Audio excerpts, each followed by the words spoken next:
नमस्कार, India voice देख रहे हैं आप और मैं हूं आपके साथ सुचित्रा गुप्ता।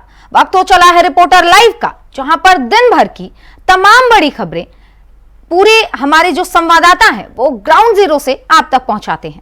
रुक कर लेंगे आज के सबसे बड़ी और अहम खबर का।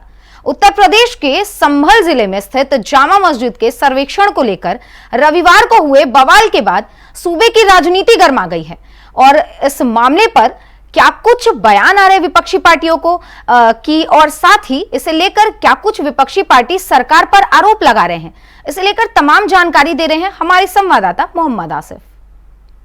हिंसा मामले में सियासत तेज हो चली है। सभी राजनीतिक दलों ने सरकार पर षड्यंत्र के तहत बवाल कराने का आरोप लगाया है और साथ ही साथ गोली लगने से 5 लोगों की मौत मामले में मुकदमा चलाए जाने की भी मांग की गई है। अगर बात करें संभल के शाही जामा मस्जिद विवाद मामले की, तो जिस तरह से सर्वे के दौरान बवाल हुआ, पत्थरबाजी हुई और 5 लोगों की जान चली गई। इस मामले में अगर समाजवादी पार्टी की बात करें तो सपा प्रमुख अखिलेश यादव ने कई सवाल दागे हैं और कहा है कि षड्यंत्र के तहत सरकार ने बवाल कराया।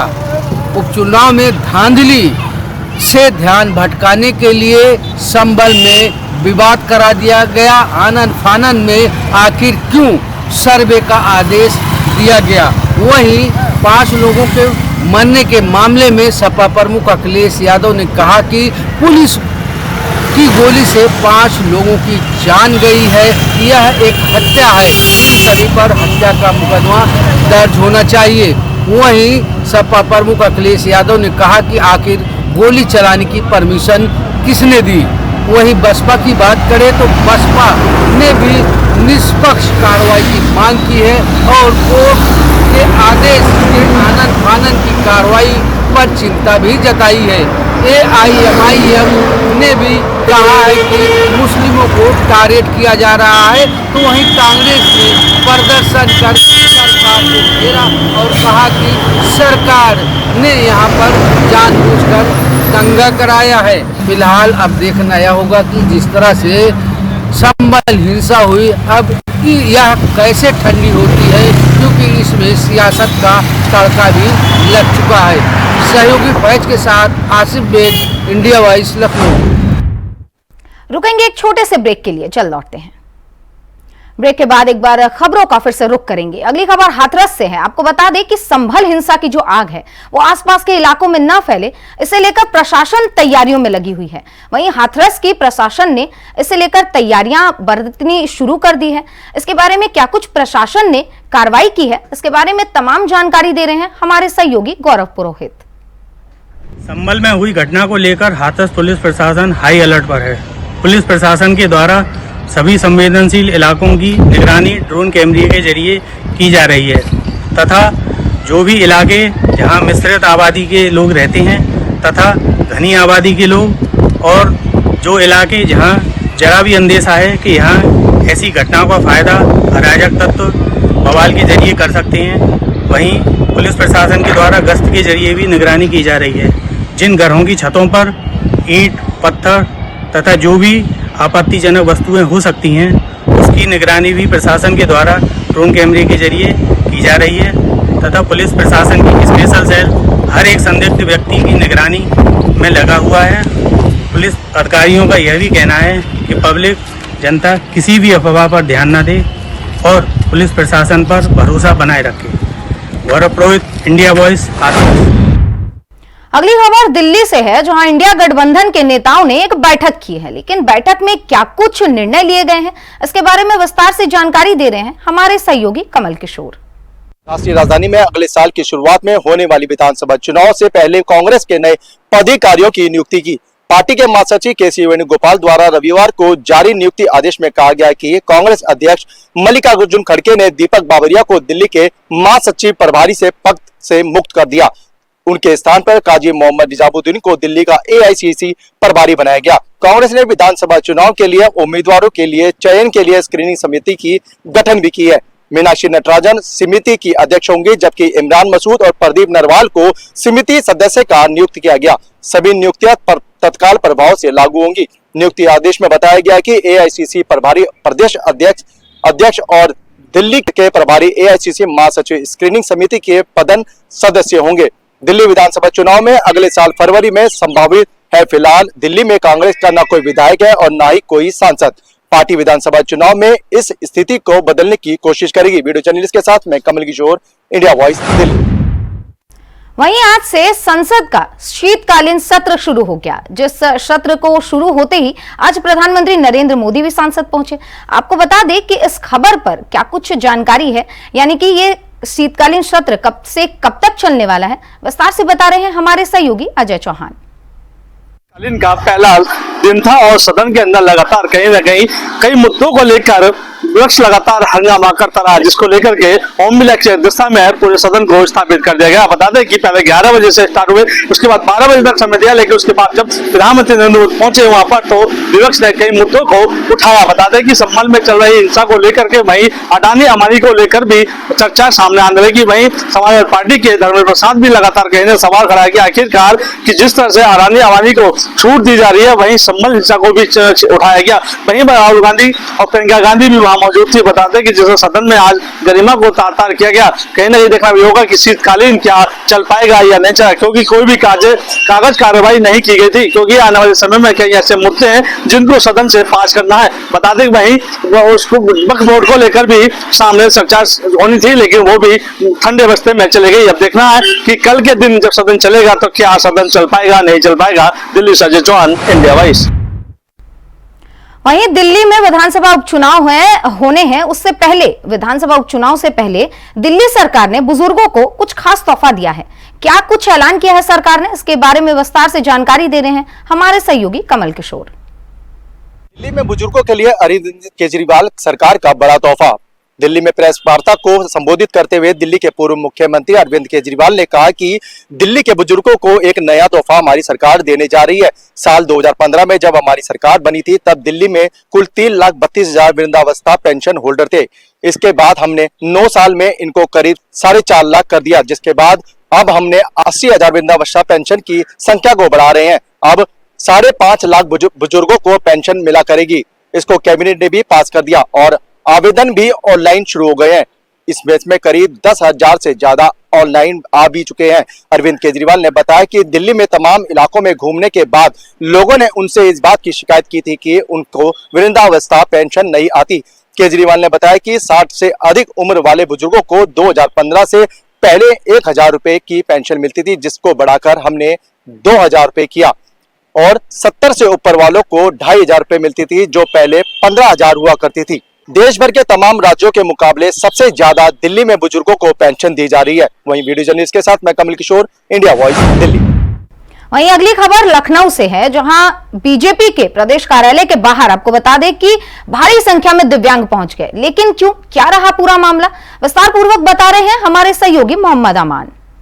मुख्यालय पे दिव्यांग जनों का धरना प्रदर्शन, दरी बिछा के जो दिव्यांग है बड़ी संख्या में धरना दे रहे हैं। पूरा मामला लेखपाल भर्ती का बताया जा रहा है, जहां पे 188 पदों को लेकर जो दिव्यांग हैं वो लगातार सरकार से गुहार लगा रहे हैं कि वहां पे जो चयन है वो हम दिव्यांगों का किया जाए। वहीं दिव्यांगों का आरोप है कि आयोग लगातार सरकार को गुमराह कर रहा है और दिव्यांगों का ये भी कहना है कि आयोग जो दिव्यांग हैं उनको अक्षम बता रहा है और उसका साफ तौर से कहना है कि आप अभी इस नौकरी के काबिल नहीं है। तो वहीं दिव्यांगों ने साफ तौर से ये भी कहा है कि जो सवर्ण जाति के दिव्यांग थे उनको नौकरी मिल गई है, नियुक्ति मिल गई है। तो दिव्यांग लगातार बीजेपी कार्यालय के ऊपर धरना प्रदर्शन कर रहे हैं और मांग कर रहे हैं। वहीं दिव्यांग एसोसिएशन के जो अध्यक्ष हैं उनका साफ तौर से कहना है कि सरकार अगर नौकरी नहीं दे सकती है तो हम सबको जो भिखारी हैं उसमें रजिस्ट्रेशन करा दे ताकि हम भीख मांग के अपना गुजारा कर लें। वहीं उनका यह भी कहना है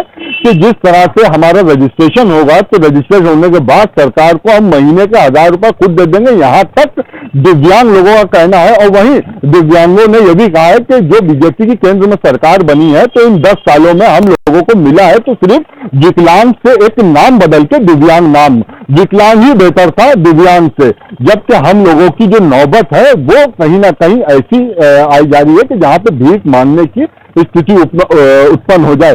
तो वहीं दिव्यांग लगातार इस मामले को लेकर बीजेपी कार्यालय पे धरना प्रदर्शन किया, तो वहीं समाजवादी कार्यालय के बाहर भी दिव्यांगों ने धरना प्रदर्शन किया। उनकी साफ तौर से एक सूत्री मांग है कि 188 पदों पे लेखपाल भर्ती को, जो लेखपाल के जो पद है उस पर उनको चयन किया जाए। लखनऊ से मोहम्मद खान, इंडिया वन। वहीं संभल में मस्जिद सर्वेक्षण के दौरान पहुंची टीम के साथ जो हिंसा हुई उसमें 4 लोगों की मौत हो गई है। इस मौत के बाद क्या कुछ अब तक कार्रवाई की गई है, क्या है खबर पे ज्यादा अपडेट दे रहे हैं हमारे सहयोगी रमन मिश्रा। संभल में हुई हिंसा के विरोध में कांग्रेस प्रदेश अध्यक्ष अजय राय ने आज लखनऊ में कांग्रेस दफ्तर में विरोध प्रदर्शन किया। अजय राय ने सभी कांग्रेस पदाधिकारियों और कार्यकर्ताओं के साथ में दफ्तर के ही अंदर स्थित गांधी प्रतिमा के पास बैठकर 2 मिनट का मौन व्रत रखा और संभल में हुई हिंसा को लेकर योगी सरकार पर और वहां के प्रशासन पर सियासी हमला बोला। अजय राय ने कहा कि योगी सरकार नफरत की राजनीति करती है, हिंदू मुसलमान की राजनीति करती है और हमेशा तो समाज में बंटवारा हो इसके लिए ऐसे मुद्दे को कहीं ना कहीं से उखाड़ के लाती रहती है। अजय राय ने कहा कि संभल में जो भी हिंसा हुई है उसकी न्यायिक जांच होनी चाहिए ताकि निष्पक्ष तरीके से जो भी दोषी हो वो सामने आए। अगली खबर ऋषिकेश से है, जहां एक दर्दनाक सड़क हादसा हो गया और इस सड़क हादसे में यूकेडी के पूर्व अध्यक्ष त्रिवेंद्र पवार की मौत हो गई। खबर पर विस्तार से जानकारी दे रहे हैं हमारे सहयोगी धनराज गर्ग। में हादसे रुकने का नाम नहीं ले रहे हैं। लगातार उत्तराखंड में जो सड़क हादसे हैं वो देखने को मिल रहे हैं और अधिकतर देखा जाए तो कई लोग अपनी जान भी गंवा चुके हैं, क्योंकि हाल ही में अल्मोड़ा का जो हादसा है उसको कोई नहीं भूला है और उसके बाद देहरादून में हादसे के बाद हादसे जो होते हुए नजर आ रहे हैं उसको कोई भूलता हुआ नजर नहीं आ रहा है। लेकिन वहीं एक देर रात ऋषिकेश के अंदर जो हादसा हुआ वो बड़ा ही दुखदायक हादसा हुआ है, जिसमें यूकेडी के यानी कि उत्तराखंड क्रांति दल के जो पूर्व केंद्रीय अध्यक्ष रहे हैं त्रिवेंद्र पवार, उनकी मृत्यु हो गई और उनके साथ साथ 2 व्यक्ति और मौत के घाट उतर गए हैं। लेकिन हादसों को रोकने के लिए लगातार पुलिस प्रशासन हो या फिर मुख्यमंत्री पुष्कर सिंह धामी हो या फिर कहा जाए कि जो प्रशासन के आला अधिकारी हैं तमाम बैठकें भी लेते हुए नजर आ रहे हैं। खबर आगरा से है, जहां पुलिस प्रशासन को एक बड़ी कामयाबी हाथ लगी है। इस दौरान पुलिस ने 4 आरोपियों को गिरफ्तार किया है। क्या कुछ रहा ये पूरा मामला, इसके बारे में विस्तार से जानकारी दे रहे हैं हमारे सहयोगी जीशान अहमद।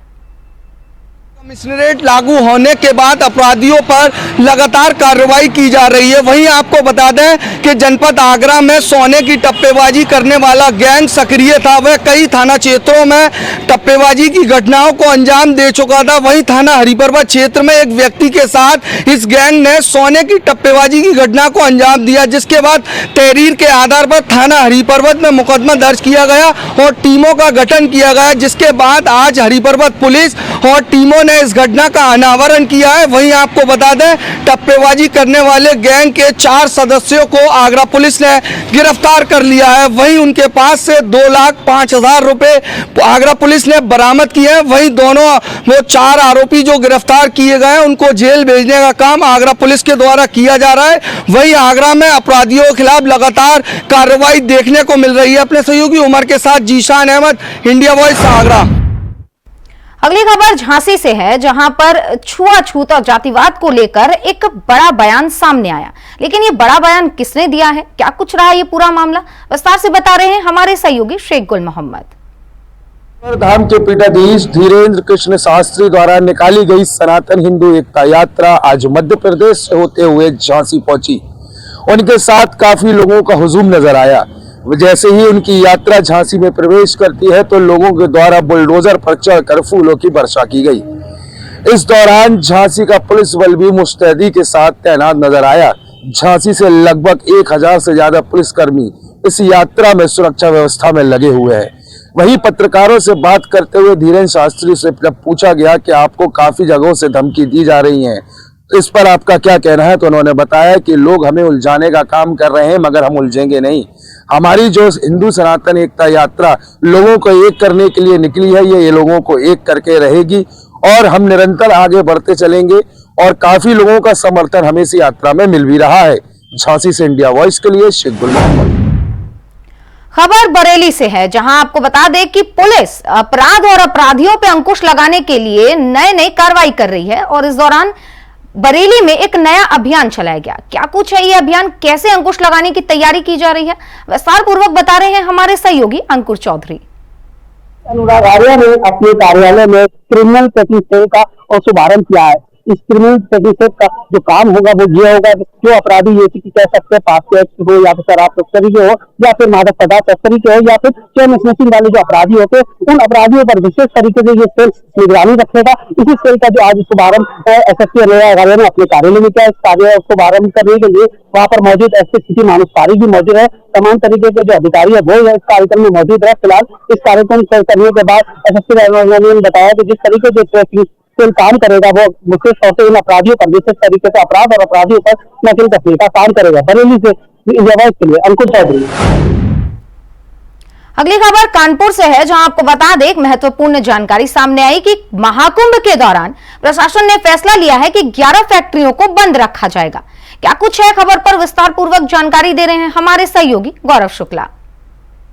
वाले महाकुंभ को लेकर सरकार सख्त है और यही वजह है कि शासन के निर्देश पर कानपुर देहात प्रदूषण नियंत्रण बोर्ड ने कानपुर देहात की 11 फैक्ट्रियों को नोटिस जारी किया है। नोटिस में उन्होंने साफ तौर पर निर्देश दिए हैं कि प्रयागराज में कुंभ के दौरान 11 शाही स्नान होंगे। इस दरमियान कानपुर देहात की 11 फैक्ट्रियां 13 दिनों के लिए संचालित नहीं हो सकेंगी, क्योंकि कानपुर देहात एक बड़ा औद्योगिक क्षेत्र है जहां ऐसी फैक्ट्रियां भी हैं जो तमाम दूषित जल डिस्चार्ज करती है, जो अन्य नदियों के माध्यम से गंगा नदी तक पहुंचता है और उसकी शुद्धता में कोई सवाल न खड़े हो, जिसको लेकर सरकार सख्त नजर आ रही है। अगली खबर वाराणसी से है, जहां सीएम योगी आदित्यनाथ वाराणसी पहुंचे और वाराणसी पहुंचकर उन्होंने उदय प्रताप कॉलेज के स्थापना दिवस में हिस्सा लिया। खबर पर विस्तार पूर्वक जानकारी दे रहे हैं हमारे सहयोगी धर्मेंद्र पांडे। मुख्यमंत्री के आगमन के बीच प्रस्ताव में विश्राम की अंजन मंत्री महोदय काफी विरोध दिखाई पड़ा। प्रस्ताव में जमीन निकाल कर बताया सर्किट हाउस का खिलाफ करना चाहा। इस बीच विस्तारों के भूल को देखते हुए जिला प्रशासन ने विस्तारों का सर्किट हाउस को खोलने नहीं चाहा। डीसीपी सक्सेना ने मामले के मुद्दा को समझते हुए अभियंताओं को रोका और अभियंताओं को